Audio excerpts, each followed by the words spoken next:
comme tant tolingi koyoka liloba la Nzambe. Je pense que bien nous comprenons lingala, j'espère. Alors, na linga côté na lingala parce que je me sens mieux et plus à l'aise. Langue ezali maternelle na ça avec fort. Ils appellent beaucoup de fautes. Mbala mususu oliko lingo limbo dans du mal pour na limbo la pour na koza mon père. Lelo na lingi na sola bino pona foi normalement. Donc esengeli na biso tous dans la conduite. Mais la foi esengeli comme une révélation na ba vie na biso. Yango wana tumuni toyeba Nzambe asalaka ndenge nini epai na bato. Remarquez que Yesu alobaki tout est possible, mais à celui qui croit. Donc ce qui est tout est possible, biso oyo tozu opportunité à croire. Tokoki kozala na ba inquiétude na vie, parce que kolo a rendre liloba na ye possible na mutu nyonso azondima. Ilelo kati na kolobela mpona plan oto mpona foi. Texte ya écriture tokotanga ezala mokanda na Isaïe na chapitre 55 tokotanga verset tobandi na verset 7. Bible le libo tokotelema mpona respect olimisa ngai nga na kotanga parce que condition na ngai eza très difficile. Bible ezoloba boye que le méchant abandonne sa voie et l'homme d'iniquité ses pensées, qu'il retourne à l'Éternel, il y aura pitié de lui. À notre Dieu qui ne laisse pas de pardonner, car mes pensées ne sont pas vos pensées et vos voix ne sont pas mes voix, dit l'Éternel. Autant les cieux sont élevés au-dessus de la terre, autant mes voix sont élevées au-dessus de vos voix, et mes pensées au-dessus de vos pensées. Comme la pluie et la neige descendent du ciel, il ne retourne pas sans avoir rosé, fécondé la terre, il fait germer les plantes, sans avoir donné les semences aux semeurs et du pain à celui qui mange. Ainsi est-il des paroles qui sortent de ma bouche. Il ne retourne point à moi sans effet, et sans avoir exécuté ma volonté et accompli mes desseins. Amen. Que Dieu bénisse sa parole. Merci beaucoup. Prenez place. Que Dieu vous bénisse. Nako profiter na vidéo oyo kopesa mbote na bandeko na biso nyonso na mokili. Nzambe apambola yo. Soki okukuta na libaku ya kolanda mateya oyo, en tout cas landa na bokebi et puis sala ke vidéo oyo otiango parmi ba vidéo na favori po ezalite mutu mutakoloba. C'est vrai. Nzambe itiliza toujours banda kala canal ya bato po apambola peuple. Awa kolo azoloba boye na liloba na ye mutu mabe atika banzela na ye ya mabe e mutu ya masumu atika makanisi na ye ya mabe azonga epai na nkolo oyo akoki koyokela ye mawa. Ke Nzambe na biso oyo azali toujours kopardone to koyokela bato mawa mpona kolimbisa bango. Alobi makanisi na ye ezali lokola makanisi na biso te po biso bato tokanisaka ozokanisa likambo okosala yango te. Me Nzambe te. Nzambe ntango akanisi likambo na ye etikali bongo ekozala bongo ekochange te. Apesi ndakisa lokola ndenge likolo eza tellement élevé na mabele, ndenge moko mpe maloba na ye, ndenge moko mpe bavoi na ye eza tellement élevé na bavoi na biso. Pe makanisi na ye na makanisi na biso. Lokola mbula na neige sengeli ekuta likolo ekoya na mabele, ekozonga te epai na nzambe ntango mbula ebeti mosala nango ekeyeli fo erose terre mpe efekonde terre esalaka baplante banzete misala ya bilanga ezala tellement arrosé ndenge moko mpe liloba na nzambe. Donc Dieu awa azolakisa biso lokola bana mikie oyo toza kocomprendre te volonté na ye. Souvent mutu eza trop difficile à comprendre volonté na nzambe parce que Dieu ntango asali mokili oyo asali nyonso na nzela na liloba na ye et puis asali ke liloba moko moko esala baeffet pendant ke bato bazali koyoka yango. Donc soki yo odute na maloba nzambe me yebaka ke liloba wana ozodute ekotikala kaka kozala bongo. Bo yo na doute na yo oza nango na liloba na nzambe okozwa baeffet ya badoute ndenge liloba na nzambe ezoloba. Totala eloko moko nzambe asala moi, nzambe asali basanza, nzambe asali baetoile. Baetoile moi eza création nzambe asali kati nango eza na vie oyo manifesta kati nango pe ezali ko obéir mokeli tous les jours ya création nango. Donc so totali moi ndenge bimaka wapi na l'ouest ezokende suka wapi na est te bimaka na est ezokende kwa na l'ouest je pense. Alors lokola moi soki botali na nature moi soki ebimi ekosala parcours nango sans faute jusqu'à que na esika oyo nzambe alobaki nango ezalaka na retard te ezalaka na désobéissance te. Donc ezosala parcours parfait.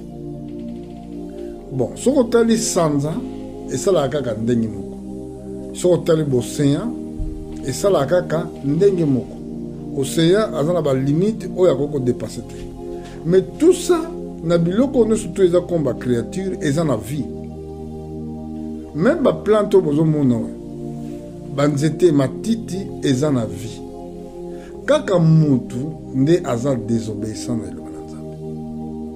Bolokola mutu azali désobéissant na liloba na nzambe et c'est là qu'ezokoya condamnation et que mutu un jour azala condamné à cause ya désobéissance. Alors yoka malamu nzambe a promettre biso que totosa liloba na ye azo rendre toutes choses possibles mais à celui qui croit. Alors biso tondimaka te, biso tozali kodute, biso tozali kosala volonté ya nzambe te. Alors ntango alobaki na Adam na jardin d'Eden alobi na ye lokola bosali mabe mokili la terre eza maudit à cause de toi. Première chose, la terre eza maudit à cause de toi. Nous avons dit terre ezalaki maudite dès le départ. Mais la terre ezalaki maudit à cause de la désobéissance ya moto. Ça c'est première chose. Et deuxième chose, alobi na ye okolia na motoki na yo. Donc il faut travailler pour na retrouver lipa na yo. Alors toyokoli ke liloba na nzambe soki bimi epai na ye ekoki kozonga te epai na nzambe sans esala baeffet oyo atindeli yango. Donc à partir mokolo wana mutu nyonso tu oyo azovivre na mokili faut travailler pour trouver lipa na ye. Sikoyo ntango ayebisi ye mpe bongo esili nzambe azalaki nsima te aloba na Adam ke ndenge oza boye fo osala machete fo osala kongo ye apesi ye kaka liloba fo aobéir. Sikoyo ezalaki sikoyo likambo ya Adam lingi koba autonomie ya Adam ayebaki mpo liloba oyo narendre yango possible esengeli ngai nasala lichette nasala kongo mpona banda kocultive la terre. Ezalaki likambo ya nzambe susu te ezalaki ye moko Adam fois créé ba moyen wana tozo sondakisa mosusu Nzambe alobi badui alobi na bana Israël bako posséder la terre promise. Tant alobi na bango bako posséder la terre promise ezalaki prophétie bango bayokaki mais siko pona kokota na dimension ya possession esengelaki bango ba se battre ezalaki ate po Nzambe alobi bako posséder na vandi bo Nzambe abina na posséder loin de là esengelaki sikoyo bango bazwa minduki po babanda kochasse bato baza kokipe terre de linkoloba ke promesse ya parole de Dieu ezorendre mbala moko ezopesa yo victoire na makambo olingi osala mais lobi te ke ovanda ndenge wana lokola Nzambe alobaki ke koposséder la terre te na koposséder kaka ndenge na vandi bo non non non non soki bateyaka yo boye seke bateyaka mabe Israël esengelaki à se battre dans chaque partie du territoire pour nous rejoindre. Nakopesa lisusu ndakisa David Nzamba poni ya kozala roi na place à Saoul. Samuel ake apakoli ya za la roi. Mais comme qui roi le même jour te. David esengelaki à se battre pour nous comme roi. Est-ce que vous comprenez ce que je voulais dire? David esengelaki akima liboso ya Saoul esengeli akima abunda na ba Philistien bongo akomaki roi ezalaki teke mbala moko akomi roi ce qui voulait dire liloba la Nzambe eza déjà placé yo Dieu yango eza yo. Est-ce que vous comprenez? Prenez-le, c'est à vous et maintenant entrez dans possession. Il y a liloba wana bondi boyoki pe bondi. So kite bo mona Nzambe existe akate. So kite oko umela na église au mona loboko na Nzambe te. Parce que remarquez même ata Yesu ninga zo ba pona ko bondela. Jésus a dit hein total yango likambo Yesu lomaki na Matthieu chapitre 7 tokomona eloko nini o Yesu alobaki pendant que tozoko prier na ye na livre ya Matthieu na chapitre na yango 7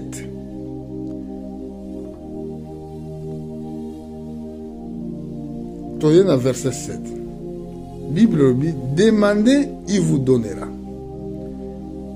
asuki ka wana te demandez il vous donnera.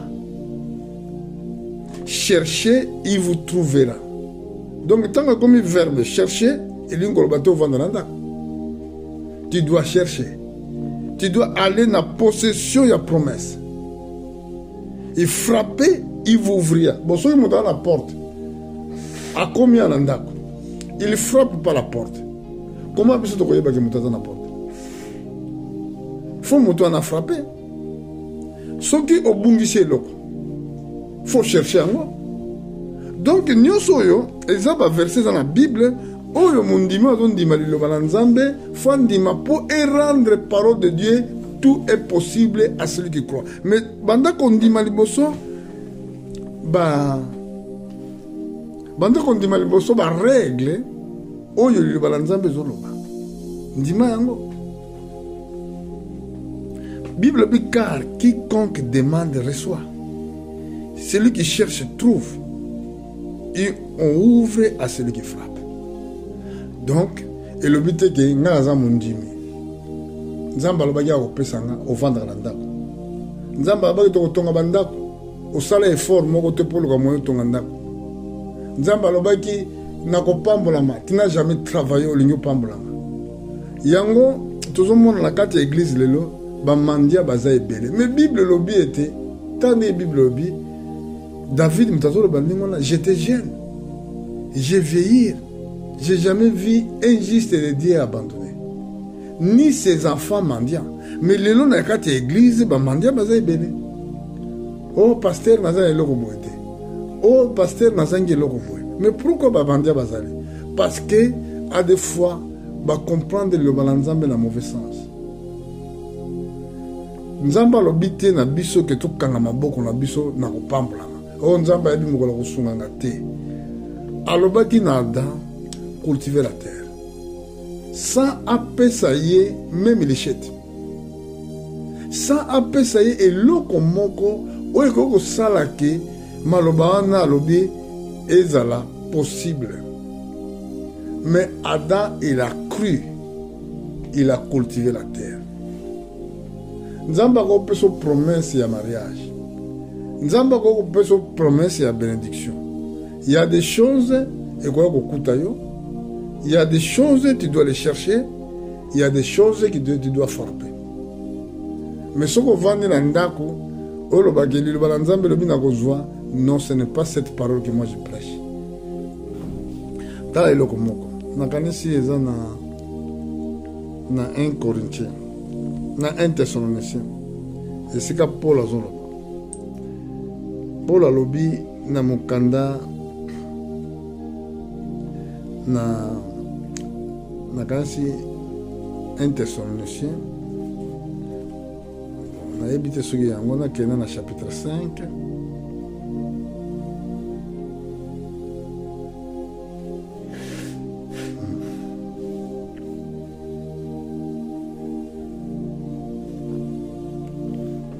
Tozoluka tozana 1 Thessaloniciens. Bolimbisa eza na 2 Corinthiens na chapitre 3. Tolanda malamu.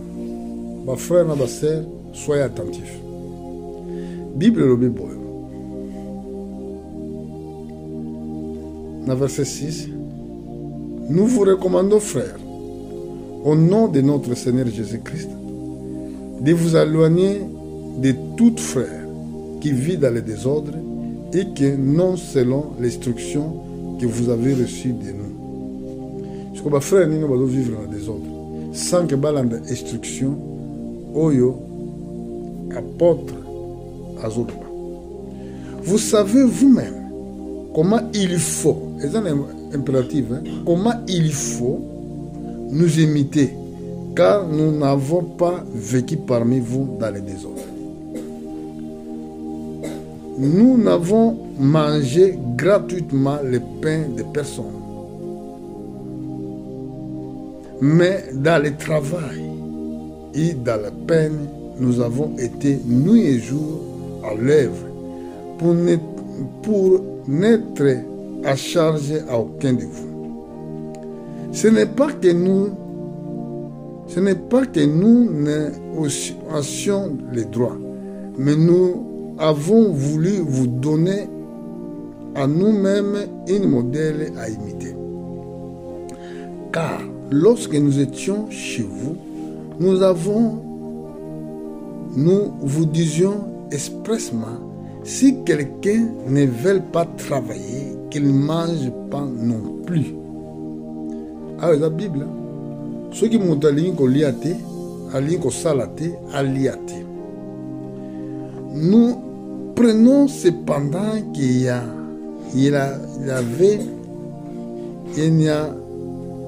parmi vous quelques-uns qui vivent dans le désordre, qui ne travaillent pas, mais qui occupent des futilités. Et ça n'a pas tout balingo ko salate. Mais moussa na bango kaka ba futilité. Nous évitons ces gens-là et nous les exhortons par le Seigneur Jésus-Christ à manger leur propre pain et travailler paisiblement. Pour vous, frères, ne vous laissez pas de faire du bien. Oh, le bien. Et si quelqu'un n'obéit pas à ce que nous disons, par cette lettre, notez-le et ne soyez point de communication avec lui, afin qu'il éprouve de la honte. Ne les regardez pas comme un ennemi, mais avertissez-les comme un frère. Eza na basali na nzambe mingi. Eza na ba pasteur mingi. Eza na ba frère mingi. Musala na bango kaka frère pambolanga. Pambolanga pour pambolanga. Matthieu 7:7. Elobi senga ba kopesa yo. Frère non. O eza ko vivre na futilité. Mutu tu esengela salaka. Nzambe ablobaki bongo tango mutu akoyaki. alobi na ye cultiver la terre okoki kozwa eloko moko te sans koluka okoki kotonga ndako te sans ke oluka ndenge namona bato mosusu un musicien akufi fo bokende kosenga mbongo na président de la république ka esalamaka nayebi te soki bato nini bakozala bongo boza na problème bokende kosenga to botala biso tozosouffrir tozosenga aide gouvernement songa bino nana yebisi bino ke gouvernement fo songa bino. Vous devez travailler vous-même. Tant que vous sala, yeba sorna yo. Tant que vous en la vie, tant que vous en la vie, yeba qu'un jour au kufa. Si tu dois le mettre dans la tête, et dans la tête que mon gozo kufa, bazo que nous défera bambongo, o tête kufuli muto, atiki ate le côté. Mais ce que tu retournes la question, muto na d'abord travailler ou d'abord travailler. Azako créer l'économie, on doit d'abord créer. C'est vrai. Si vous avez la banane, tant mieux. Banane, vous avez mais si vous avez la banane, si vous avez la banane, alors l'église est une maison sociale. Que Batouaya dans l'église pour la nuit, pour être pambolama, ça ce n'est pas l'église de Dieu vivant. Toko kolanda Yesu pour la intérêt ya manque ya monkilité. Bato ndenge wana bayaki na ntango ya Jésus. Un jour, Yesu azalaki koteya. Bato bazalaki vraiment affamé. 3 jours ya prédication esali ke bato bayoka nzala. Eloko nini yaki. Pierre alobi na nkolo. Nkolo kotika bango bakende boye. Baza ata na eloko ya kolia te balembi. Nkolo atuni bayekoli. Boza na nini? Bango balobi toza na 2 poissons. Na 5 paix. Bon, les gens ont la prophétie parce que si tu as la prophétie, tu as un thème. Pour les gens, un thème, ils ont la profondeur.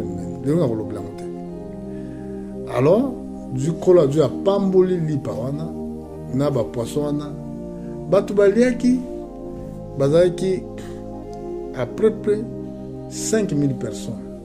Jusqu'à nous, c'est comment mis 7000. Sambatanga basi, sambatanga bana. Sima miracle wane salamaki. Batu mosusu batakoma kolanda Jésus ponango. Baso bayoki ka Yesu akoteya wapi? Owa koteya na esika songolo batu baye belé. Pona nini? Bali alipa. Yoso olingo tanga on a livre à Jean chapitre 6. Moko mosusu tanga baye oh kolo toujours lukayo ozala ki wapi banda toujours lukozo mona la te yo kama ba flatterie kolo albina bango so kinga na lobi yango bato ba beteli bako mais kolo albina bango boy bino bolandinga pas pour na liloba la nzambe mais bolandinga po boliaki lipa botondi yango bozolandanga siko la ezaki liloba moko dur siko bango bamandi ko révolter malobana eloko nini sosali potondima yo yoza lokola Moïse oyo apesaki bapapa na biso lipa na désert. Vous voyez Yesu ayebaki mitema bato wana bazali kolanda Yesu jamais pona liloba na nzambe mais bazali kolanda ye pona ete pona kolia. Et nous ne pouvons pas servir Dieu toko kosalela nzambe na ba intérêt ya mokilité. Et ça soki lelo bato bakoya na église po oyekaka po bota oyekaka po bala oyekaka po zwa biloko oyo mokeyo liloba na nzambe ezopesa tika na yo frère. Dieu il te voit bien. Nzambe ayebi motema na yo nzambe azomona yo. Vous voyez oko kosala ki camarade na mutu te pona intérêt moko quelconque non. Foya pona vie foya pona liloba. Alors, bato nyonso o bakomaki ba grand, soit na mokili, c'est en travaillant. Pays eko développer ka soki bato bazo sala bilanga, soki bato bazo sala. Beaucoup ko vanda te toza na ndeko azanga na poto, tango nyonso to, o anniversaire na ngai oza moko, o tindini ngelo kote, o kanisa na non, on oza mandian. Oza mandian. Et comment mi wapi? Na kasi na psaume. Dans le chapitre 37, dans ce verset, est-ce que David a dit j'étais jeune, n'a pas quand même. Dans Psaume chapitre 37, verset 25, il y a la Bible. J'étais jeune, j'ai veillé, je n'ai point vu les justes de Dieu abandonnés, ni ses postérités mendiant son pain. Donc, dans la Bible, David a dit à mon athée, j'étais jeune, j'ai veillé, je n'ai jamais vu un juste de Dieu abandonné. La Bible dit Abraham crie Dieu, sur lui la fille imputée comme justice. Tant que vous avez dit, tant que vous avez dit, vous êtes juste. Mais ce que vous avez dit, et que vous avez dit, et pas un ensemble sans ça la effet. Le balanzambe est tikali wana, et tikali penza que n'ensemble la tikali bon. Le gros ensemble la baki que muta robota. Eza la muta bali, eza la balite, le bawana tikala n'engona muta robota. Pour le balanzambe. Zomo, bamso ba botaka, a boti na voie légalité. Mais le gros le balanzambe plan d'angoza que muta fa bota. Alors, sikoyo, le balanzambe le bike partout où est-ce que vous avez possédé. Yo kamate li loba wana kende na likanisi na ko posséder l'endroit parce que nzambe mutalobi na ko posséder place wana zo kende.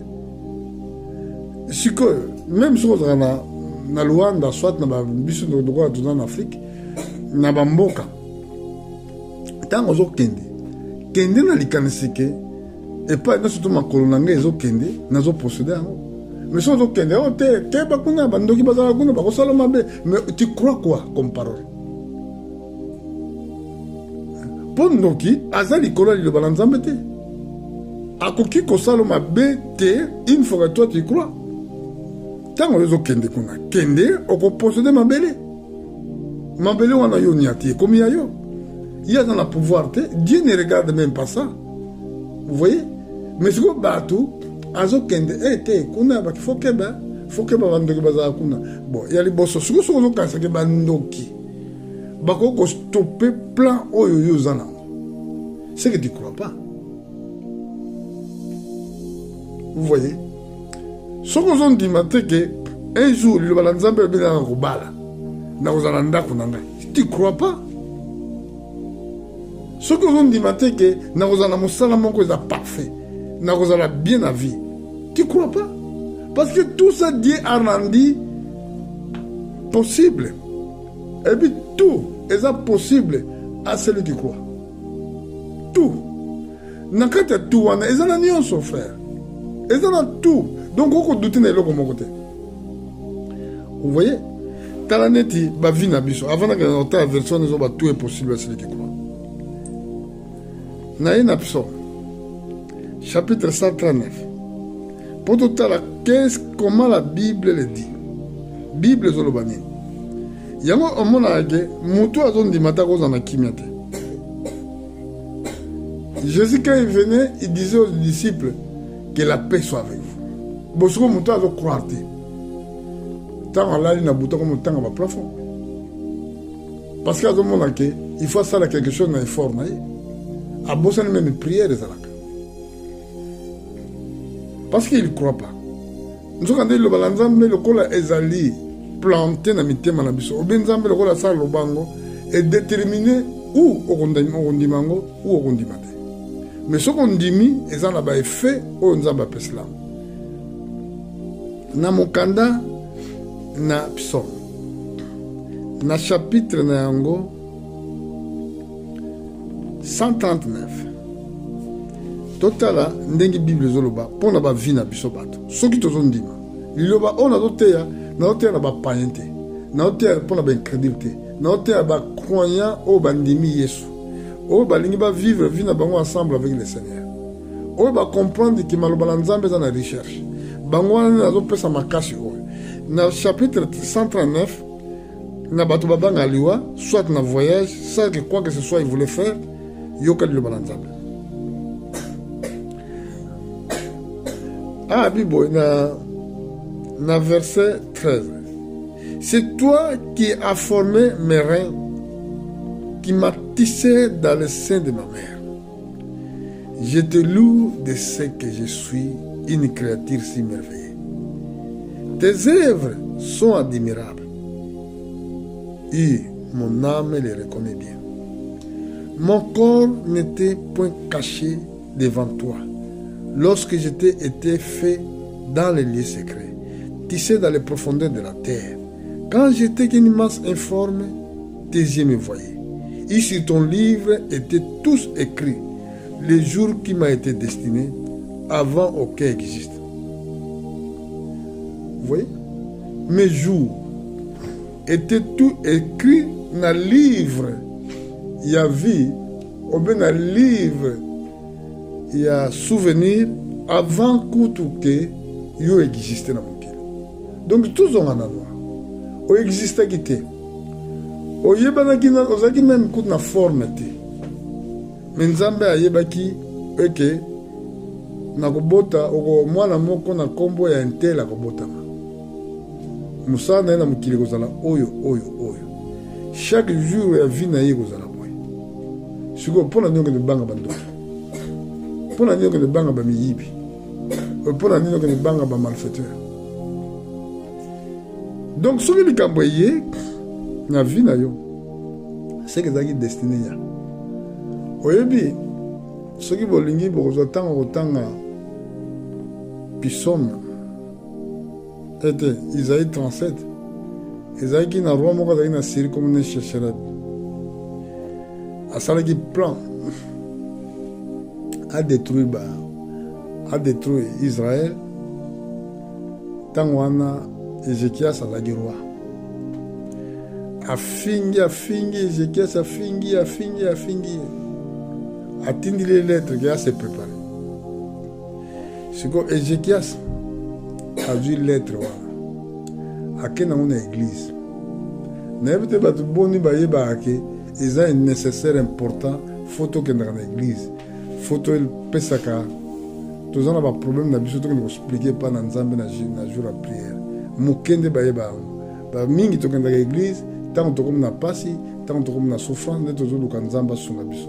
Mais quand vous vivez vous en la vie malamu vous en la bonne santé vous en la besoin de l'église. Allez Ézéchias a kemna memi lettre wana a kenango devant temple abandi ko prier abi Dieu du ciel yo vandi likolo ya bashirube tala makambo sesere balobi na ngai tala ndenge afingi kombo na yo tala ndenge atioli yo alobi nyonso oyo sesere bazobaki ntango asisi koprie réponse eyaki epai ya prophète réponse eyaki epai ya prophète Isaïe pisi eboye kobanga te kotambola na kobanga te makambo oyo na préparaki yango banda kala nde nasali ke et s'accomplir. Donc là tokoti na prophétie Dieu avait préparé que ezana roi moko akoya na Syrie comme on est chercheret akozala un sataniste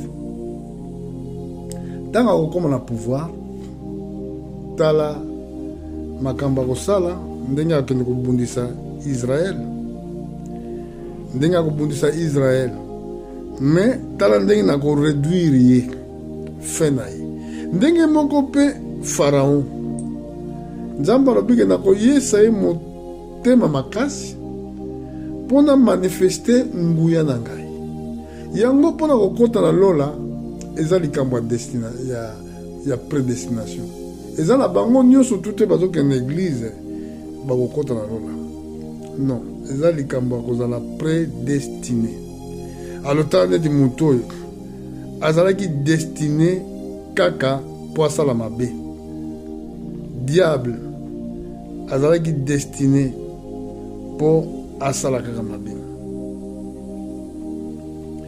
voilà nazoloka verset wana na verset 14 Bible obi Ézéchias prie nalobaki na bino bi eza na chapitre 37 Isaïe. Ézéchias prit la lettre de la main des messagers, il a lu, et puis il a monté à la maison de l'Éternel, il l'a déployé devant l'Éternel. Donc, il a mis la lettre liboso na Nzambe. Si on continue kotanga, pour nani na bengi mutu wana aza sataniste, bolanda malamu, na sauté na verset 21, et alors l'Isaïe, fils d'Amon, envoyait dire à Ézéchias, ainsi parle l'Éternel, le Dieu d'Israël, j'ai entendu la prière que tu m'as adressée au sujet de Sanchérébi, roi de Syrie. Voici la parole de l'Éternel. En prononçant contre lui, il était méprisé, il a se moqué de toi, la vierge fille de Sion. Ah, moni, dans le biso tozali, baseka liboso na bonzambe, et toi, bonzambe est semblable à 10 vierges. Ah, tout le monde a un homme, un roi, nzambe azobenga vierge fille de Sion. Il hoche la tête après toi, les filles de Jérusalem. Qui as-tu insulté et outragé? Contre qui tu se lèves la voix?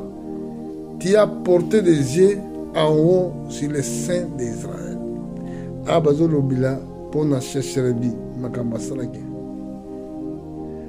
Naïna verset 26. Alors, n'était pas appris que j'ai préparé ces choses de loin et que je les résolu dans les temps anciens. Alléluia. Maintenant, j'ai permis qu'ils s'accomplissent et que tu réduisais des villes fortes et morceaux de ruines. Donc, nous avons préparé que les gens ont montré à cause de un satanisme.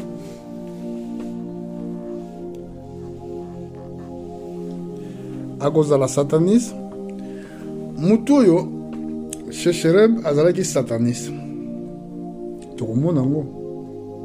Parce que j'ai compris que les satanistes, tant que Bayaka na Mukili, Moussa na Bango, ils ont nuire le peuple en Zambie.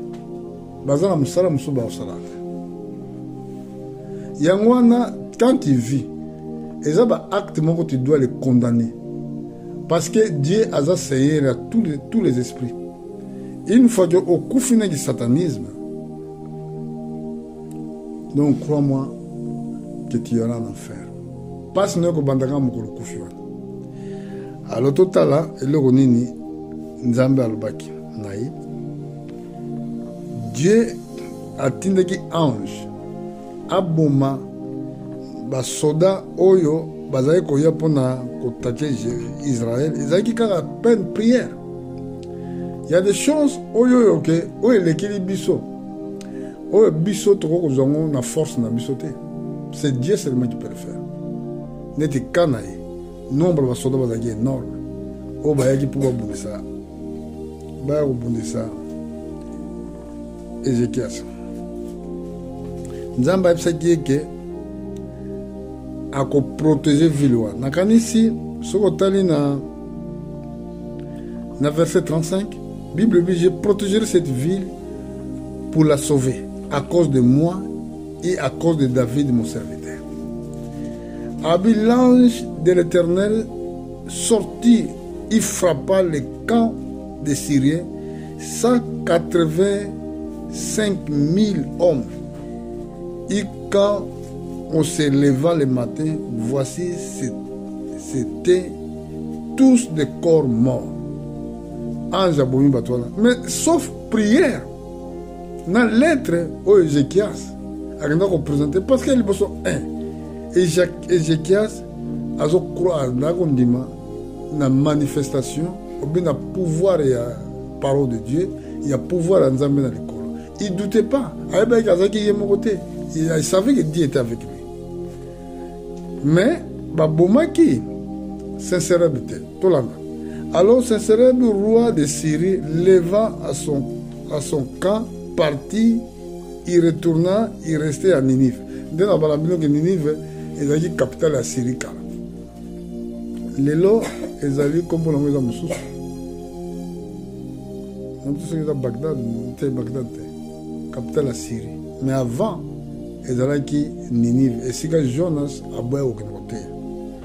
Or, comme il était prosterné, verset 38, comme il était prosterné dans les maisons de Nisrol, son dieu, Adramalek et Charester, ses fils les frappa par l'épée, ils fuirent au pays d'Ararat. Et Hazar, Adon, son fils, régna à sa place. Nazaki curieux à Rolanda Kombo ya Nesrok. Si on continue à Google, on comprendre que Azali démon ya cuisine peut à plusieurs. Na tangi Kombo. Yango na bi kazaki sataniste. Donc azako ko sela démon oyo na Kombo Nisrok. Ce que bolingi bokutala bomona ke même na cuisine bato balinga plaisir à kolia keba. Ce que les mingi wana comme esprit mususu.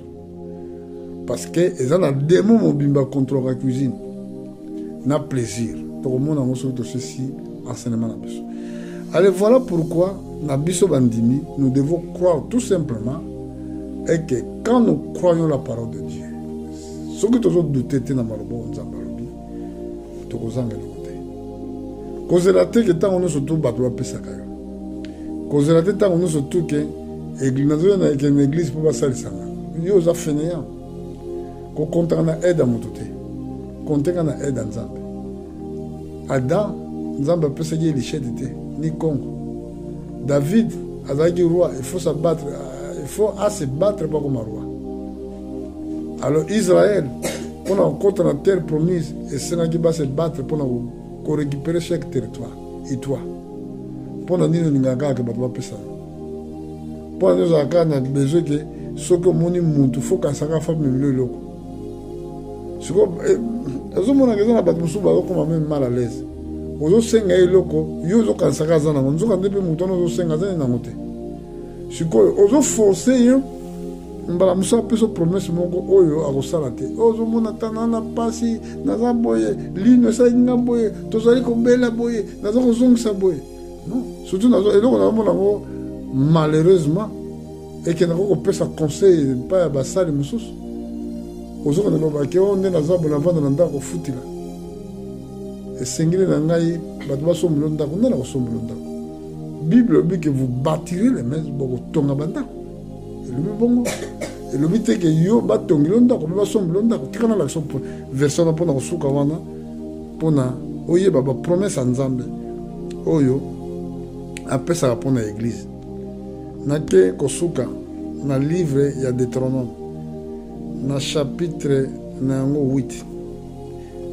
Totala ndengi Bible lobi. Po ezana bato ebele lelo.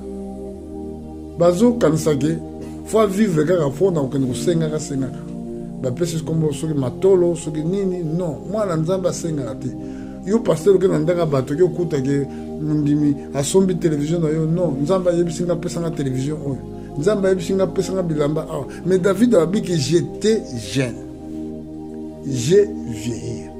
J'ai jamais vu injuste de Dieu abandonné. Né ses enfants mendiants. Ce que yo zo que nous mendiaka ba télévision, ba mbongo, o bo kipanga passer na binote, na tambola makolo, et ça bon ce que mutu Nzamba linya pambola yo. O kusenga te, yemo ngene kuta na mutu.